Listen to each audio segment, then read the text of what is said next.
Okay, so you don't want to read Shadow and Bone, or you read it years ago and need a refresher, or you started and never finished. Whatever the case, I gotcha. I'm going to give you a complete chapter by chapter summary so you're all caught up before the Netflix show. I don't know how long this video is going to be. I might film this in multiple days. So if you see my beard growing during the video, that's why. It doesn't grow that fast, okay? Anyway, I will link the chapters in the description so you can just come back and continue from whatever chapter you'd like. This is going to be the first book only, but if you enjoy this, please leave a like or comment to let me know, and I'll do the other books too. I will try to make this more than just a sequence of events. I will try to convey the emotional arc of the scenes as well. This is Leigh Bardugo's strength, so I'll try to spend a bit more time, especially on the later chapters. Maybe I'll use some images from the TV show too, so we can visualize things a bit better. Let's leave it to editing memo. Anyway, without further ado, let's dive into it. I want to start with some really basic general info on the world. The story takes place in Ravka, which is an 18th century Russia-inspired setting, so guns are just getting more and more common. The magic in this world is called small science, and the magic users are called Grisha, derived from the name of their patron saint Grigory. There are three main orders. There is the Material Kai, which is the order of the fabricators. They can manipulate materials. There is Ethereal Kai, which is the order of summoners. This is your all familiar elemental magic. And the Corporal Kai, which is the order of the living and the dead, and they can manipulate people's bodies.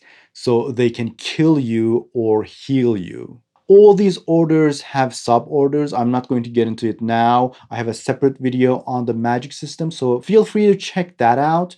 But I will talk about the magic system more as it appears in the story. Now that we got that out of the way, let's take a look at the map like a responsible fantasy reader. As you can see, we have Ravka here, surrounded by Shuhan in the south, which is a Chinese-inspired setting. They like experimenting on the Grisha. In the north, you can see Fjerda, which is Scandinavian-inspired, and they call the Grisha witches, and they basically hunt them. So you can imagine diplomatic relationships are not fantastic, to say the least. Now, towards the west, you can see this place called the Unsea, which is also called the Shadowfold. So that's like a huge patch of darkness with monsters in it.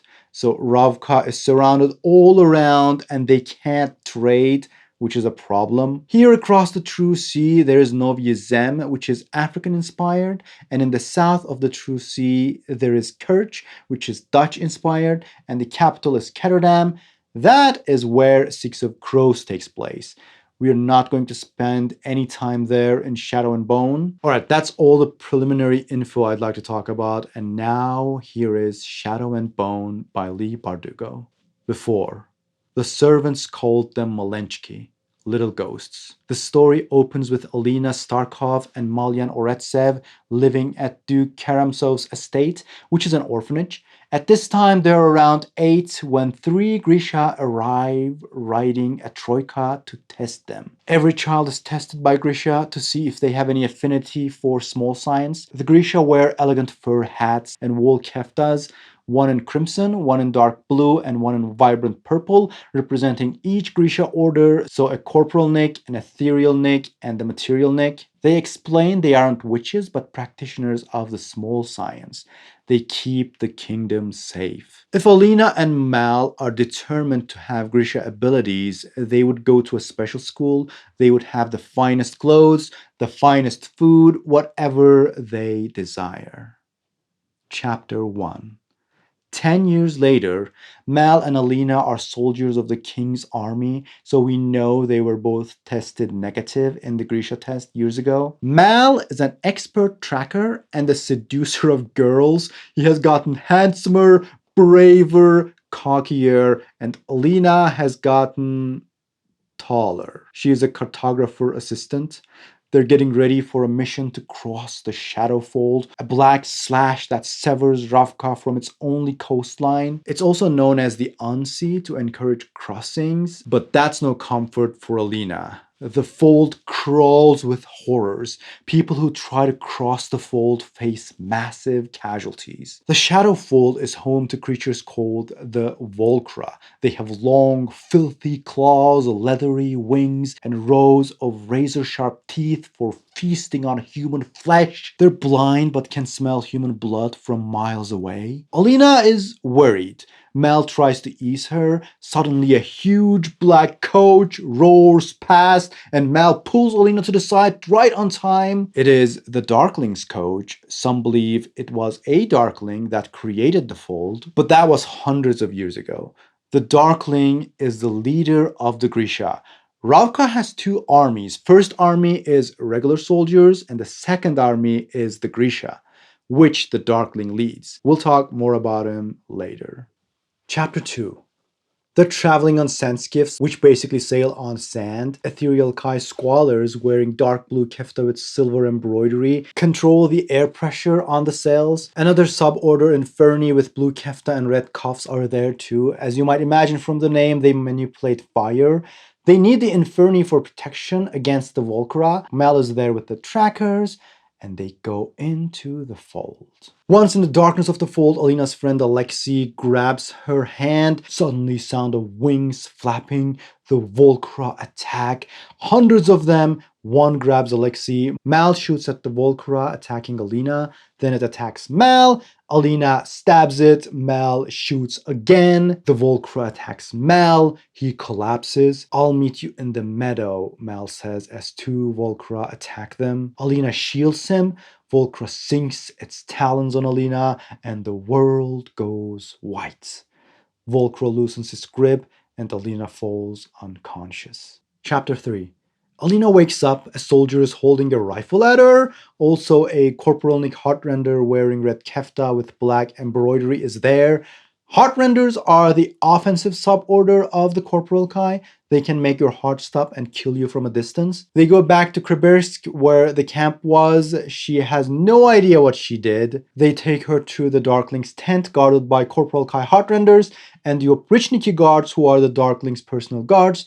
The Darkling is the only Grisha who wears black. He looks young, but he isn't. Mel is there too. The cartographer, who's Alina's supervisor, says that she just lit up. The Darkling asks Mel what he had seen. Mel says nothing. Then the Darkling asks Alina. She says there must be a mistake.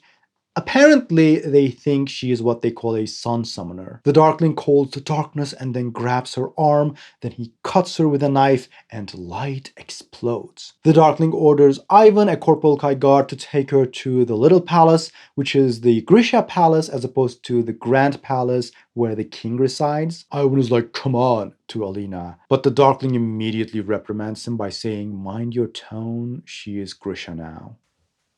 Chapter 4. They think everyone will try to get to her, so they try to take her back to Os Alta. A Corporal Kai healer with grey embroidery on red kefta sees to her wounds. Ivan tells her to give Alina her kefta. Apparently Grisha keftas are bulletproof. There's another guard, by the way. His name is Fedior. While they're on their way, the Fierans attack. The Darkling comes to the aid. He uses his super special power and cuts a guy in two. Then Alina rides with him. Chapter 5. They're camping, drinking kvass with Darkling. Kvass is going to be like the main alcoholic drink in the series. During this bonding moment, Alina asks the Darkling how old he is, and apparently he's like 120. Basically, using Grisha power makes you stronger. He says his great-great-grandfather was the Black Heretic, and he had created the Shadowfold. They need ports to trade for weapons and stuff, so they need to destroy the Shadowfold. Finally, they get to the Little Palace, and they give her a nice room. Then she sleeps. Chapter 6. She wakes up to someone knocking on the door. A tall, beautiful girl with auburn hair and golden irises enters. She wears a cream-colored kefta embroidered in gold and lined in reddish fox fur. She fixes her up and prepares her a bath. this is Genya. Alina is supposed to meet the king, so she needs to be prepared. By the way, I say Genya because Leigh Bardugo and the audiobook say Genya, but a native speaker in the comments actually told me the correct pronunciation, and apparently it's supposed to be Genya. So there you go. I'll say Genya for this video because again, that's what the audiobook says. Anyway, Genya is a tailor. It's a unique Grisha ability. It's technically part of the Corporal Kai order, but she's not wearing red. Basically, she can adjust the way people look. So she fixes the dark circles under Alina's eyes and stuff. It's not permanent, but it lasts a few days. Genya says you don't want to attract too much attention from the king, which is a loaded sentence that we'll learn more about later. Alina enters the king's hall, and then all Grisha orders are like she should walk with us. Sergei, who's a Corporal Kai, steps first. Then Marie, who's a summoner, is like, no, she's a summoner. But then suddenly the Darkling appears and says, she walks with me. Chapter 7. There's a hierarchy in Grisha orders, so from the bottom up it's Material Kai, the Ethereal Kai, then Corporal Kai at the highest rank. As I said, Genya is unique, and obviously the Darkling is unique. The Darkling announces her as the Sun Summoner. He calls the darkness again, but this time Alina doesn't suppress herself, so she calls the light, and everyone loses their minds and starts applauding. Then Genya is like, the queen wants to meet you. The queen is like, oh nice, you're an orphan, etc. And Alina senses that the queen has some tension with Genya. There's also a priest, by the way, who is called the Apparat. We'll see more of him in the future too. The Darkling orders them to make Alina a kefta, and he says, make it black. Alina is like, actually, I kind of want blue because I'm already like an outsider here. Then the Darkling says, fine, whatever, blue it is. This kefta color business is a huge thing, so Alina realizes that white gold Genya wears is actually servant colors. So the other Grisha don't respect Genya. Genya tells her she will be meeting Bagra for training tomorrow. Alina gets back to her room and she's emotional that for the first time in her life, she has her own room. Chapter 8. She gets her new kefta and boots. A kefta is basically a coat, falls to her feet, embroidered in gold. Marie notices her at the breakfast hall, and there's another summoner, Nadia, there too. They ask her to sit with them. It's basically like high school dining hall where cool people sit together or something. It's silly, but whatever. So it turns out the Grisha lived a super luxurious life as opposed to regular people. Later, Genya gives her a tour. They see the Material Kai with purple kefta when they pass through the fabricator quarters. Genya introduces her to a nerdy fabricator named David. Genya kind of likes David. David is super awkward. They go to the Summoner's Pavilion. They see kids playing at the Grisha school. She gets to Bagra's place. It's super hot inside. She wears a super old kefta with indeterminate colors. Chapter 9. Bagra is like a tough teacher. She grabs Alina's wrist, and apparently she's also an amplifier, so it helps Alina to manifest her powers. After that, Alina goes to combat training with Marie and Nadia. The combat teacher's name is Botkin. He is not Grisha, and no Grisha ability is allowed at the combat training. He tells Alina to come early to the training so she can catch up with the rest. Meanwhile, the Apparat is watching Alina creepily. Ivan comes and takes Alina to the Darkling. He asks how her first day was. She tells him she's homesick, and they talk about Mal too. The Darkling asks if Mal is a good tracker, and Alina says he is the best. Chapter 10.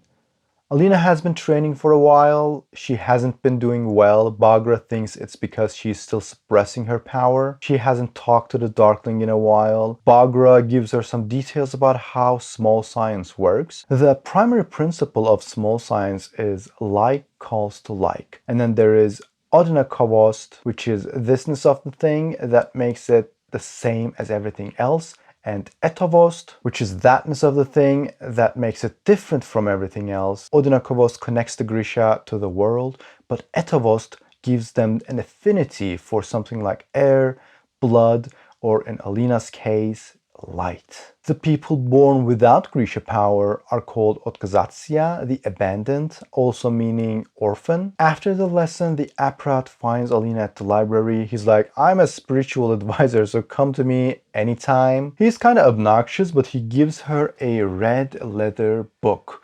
History Sanctia, The Lives of Saints. This is a very important book, and it's a book that you can actually buy. I have a copy here. Here's how it looks inside. I also have a full review of this book, so you can check it out if you want to know more about it. But it's going to play a significant role in the series. Anyway, he says, I think you will suffer more, and leaves. Also, Alina has been missing Mal. She has been writing to him every week, but she hasn't heard back. Chapter 11. There's a girl who's all over Mal all the time. It's annoying to Alina, but that girl comes to the hall. Her name is Zoya. She's a scholar. She is soups pretty. Wait, let me show her here on this poster. Here's Zoya. They also released some new stills, and Zoya is in there too. I'll put that image here too so you can see how she will look in the series. Anyway, they introduce Alina to Zoya. She says, you stink, Karamzin, which is where the orphanage was. Alina is like, what the hell? Then Zoya comes to the combat class. She used to be a star student. Alina and Zoya spar a bit, and Alina kind of takes her down, but she gets up and hits her soups hard. Then Botkin kicks Zoya out. Zoya doesn't want anyone else to be the Darkling's favorite. They take Alina to the infirmary. Then the Aprot comes to the infirmary. He's like, in some villages, they're making altars for you. She tells him she's not a saint, and he's like, you're becoming dangerous. Because faith. Genya says the Aparat is creepy but harmless. Alina asks Genya to find out where Mal is. Chapter 12. She gets to Bagra's place and the Darkling is there too. She's like, don't patronize me, boy. And he's like, don't chide me, old woman. The Darkling wants to get Alina an amplifier. He asks, have you heard of Morozsova's herd? Bagra is like, yeah, she's heard of unicorns too. Alina says, just children's stories. So it's like a white stag. Apparently kings and darklings have been searching for the herd for centuries. The darkling says, we can make a necklace and give it to you. We need the stag's power. Then he says, I've been waiting for you a long time, Alina. You and I are going to change the world. He tells her to keep it secret. Grisha can only have one amplifier. So the amplifier and the Grisha claim each other. Like calls to like. Winter comes, Alina still can't use her powers properly. By the way, Genya find out where Mal is. She says Mal is safe and Alina can write to him in care of his regiment. But Alina is like, I already did, he just doesn't write back. So what happened when they were kids, when they came to test her, they took Mal to another room and she suppressed her power. And she's like, maybe it's time to let go now. She says, I'm sorry. I left you so long in the dark. I'm sorry, but I'm ready now. And she calls the light and lights up the whole place. Bagra is like, good. Chapter 13. Alina has been using her power more and more, and she is eating and sleeping better. Botkin's class is getting easier too. Botkin gives her a Grisha steel knife. The winter feast of the king and the queen is coming. The crown prince is going to be there too. He's like drunk and hunting and riding, etc. The queen wants him to find a bride. There's also another younger prince. They call him Sobachka, meaning puppy. There are rumors that maybe he is illegitimate. He's into shipbuilding and stuff. Genya and Alina sneak into the queen's room and try on dresses and bond. Then Alina goes to Bagra's class. The Darkling comes and he's like, it's not enough. She feels useless. The Darkling walks her to the little palace. There is no word from the stag. He says, you're not useless. No Grisha can face the fold. Then they bond a bit and he says, if I tell you I still believe we can find the stag, would you think I'm mad? And she says, why would you care what I think? He says, I don't know, but I do. Then he kisses her on the mouth. Then he steps back and he's like, I didn't mean. Then Ivan comes. He's like, the Aparat is getting impatient. Then they leave Alina and go. Chapter 14. Summoners are supposed to put on a demonstration for the winter fete. The Darkling has disappeared again. She's like, he probably kisses a lot of girls. The Aparat is everywhere though. Alina's new silk kefta should arrive soon. Genya comes. She tells her the Darkling is back from wherever he was. Genya also says, we all feel the pull to the Darkling. The kefta arrives and it's black. with gold embroidery, with a sun and eclipse golden charm. Genya takes her to a chamber and Zoya is there and she kicks Zoya out and Zoya sees the black kefta and gets super upset. Genya is like, be careful of powerful men. And Alina asks what happened between you and the king. Genya says he has his way with a lot of servants. At least I got a lot of jewels out of it. She says the Darkling is as much of a slave to the whims of the king as the rest of us. At least for now. And Alina is like, for now? She sees Duke Karamsov at the Winter Fete. The guy doesn't remember her. It kinda hurts Alina. She is like, I wish Mal was here. While she is watching the show, the Darkling creeps in. Ivan says something and the Darkling says, take them to the war room. I'll be there shortly. He's kinda happy. He says, let's give the people what they want. He slams his hands together and he says, now to Alina. The beam bounces from Alina's hand to the fabricator mirrors and the Darkling calls the darkness, making them dance. Then Alina slams her hands together and light explodes and everyone gasps. Then she lets go and everyone goes crazy applauding. After that, the Darkling takes her with him into a room and starts kissing her again. They're basically like horny teenagers.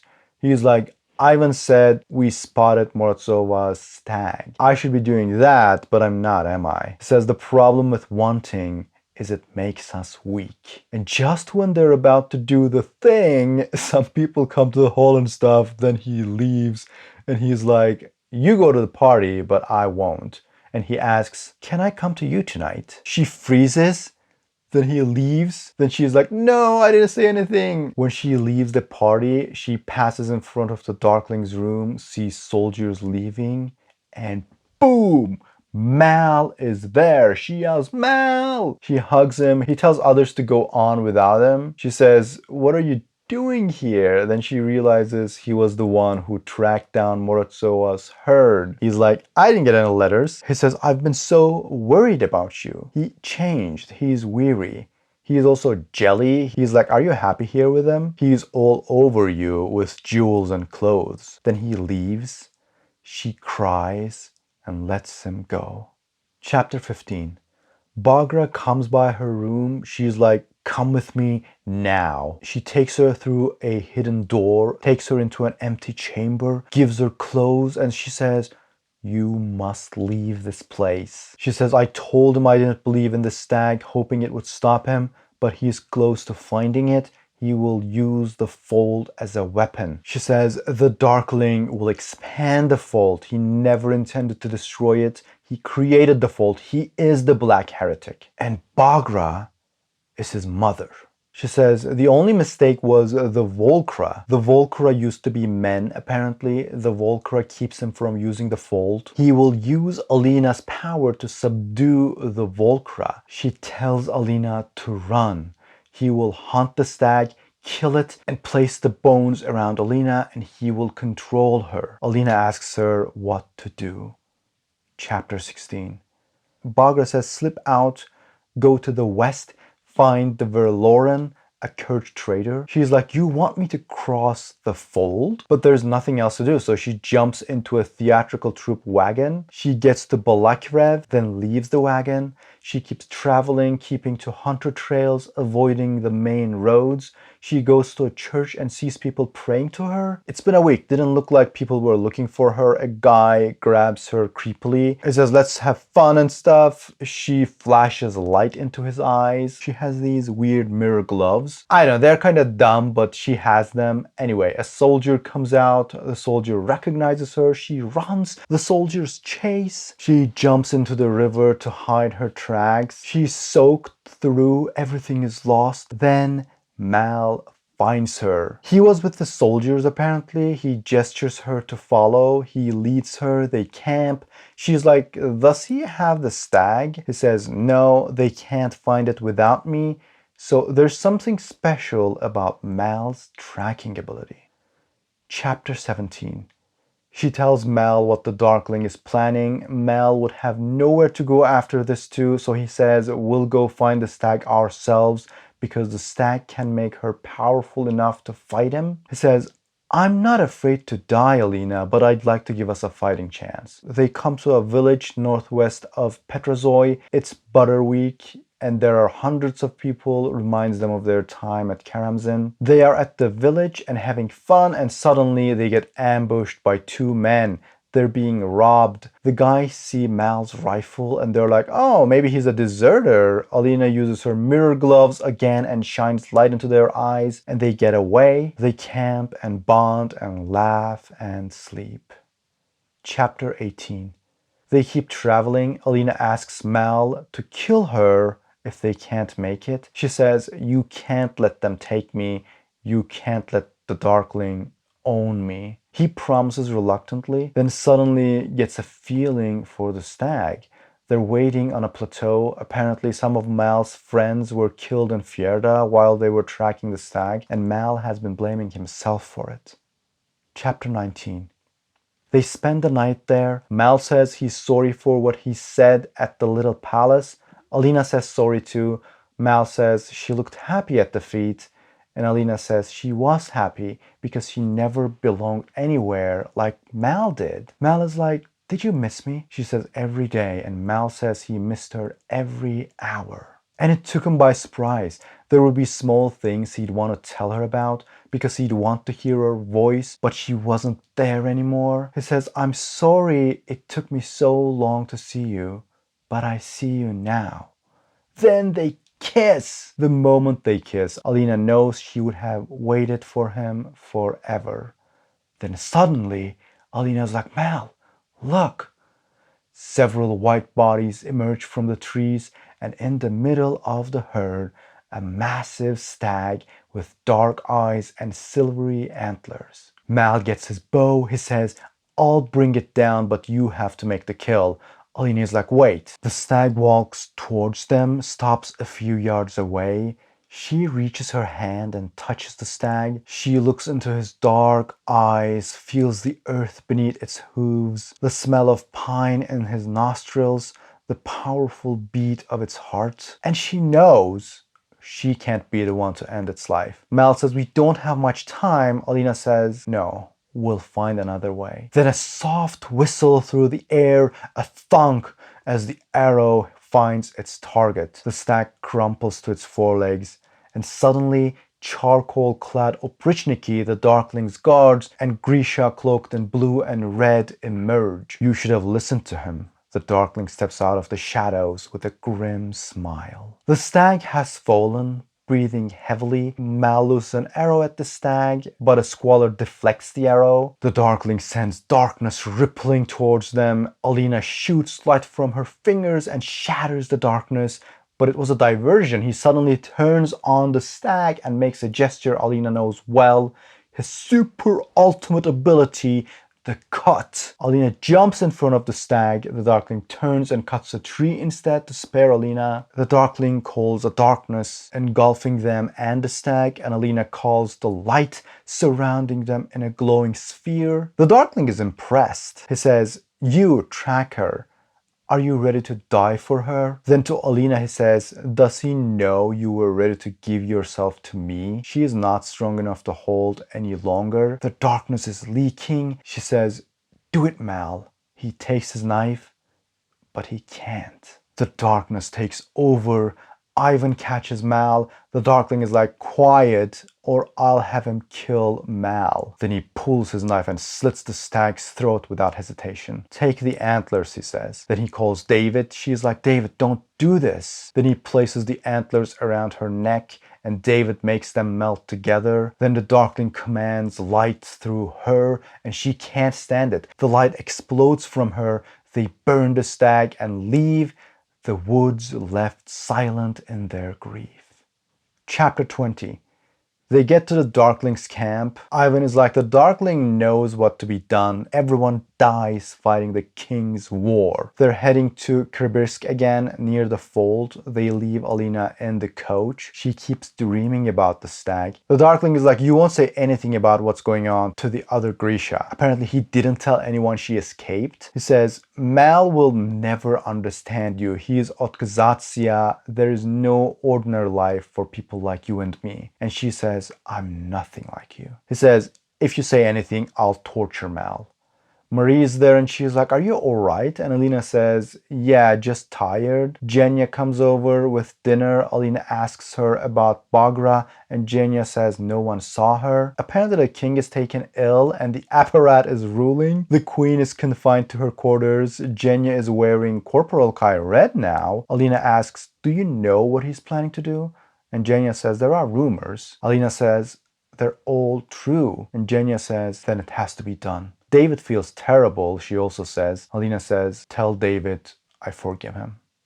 Chapter 21. Ivan takes her to the Darkling. The Darkling is like, I've given you so much power, but you just want to keep house for your tracker. He's like, I'm the one who will give power to people over their enemies.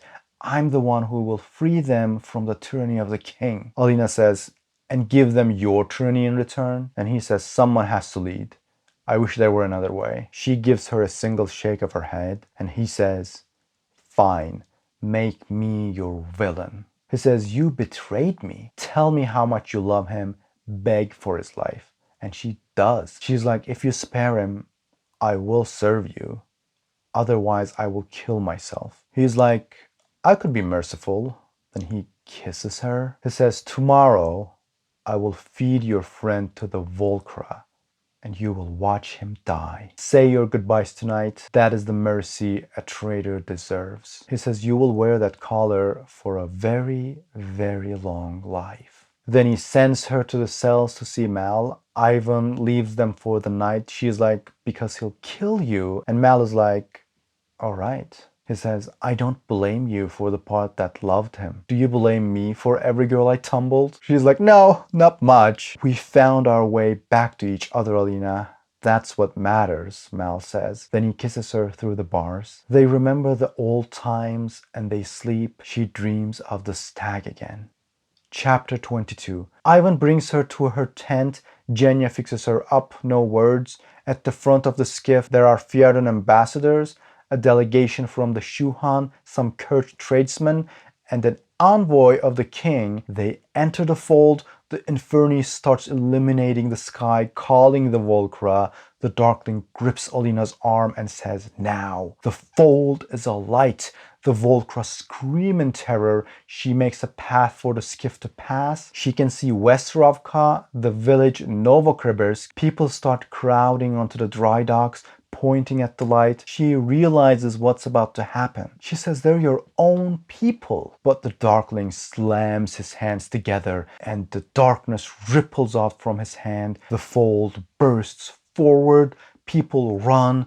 The darkness envelopes them and the Volcra attacks them. The envoys are in horror. The village is gone. The message was that he can do this to anywhere. He's like, the king will do as he is told, or I will send the Shadow Fold to Os-Alta, where the Grand Palace is. He says there are no more borders, only inside the fold and outside.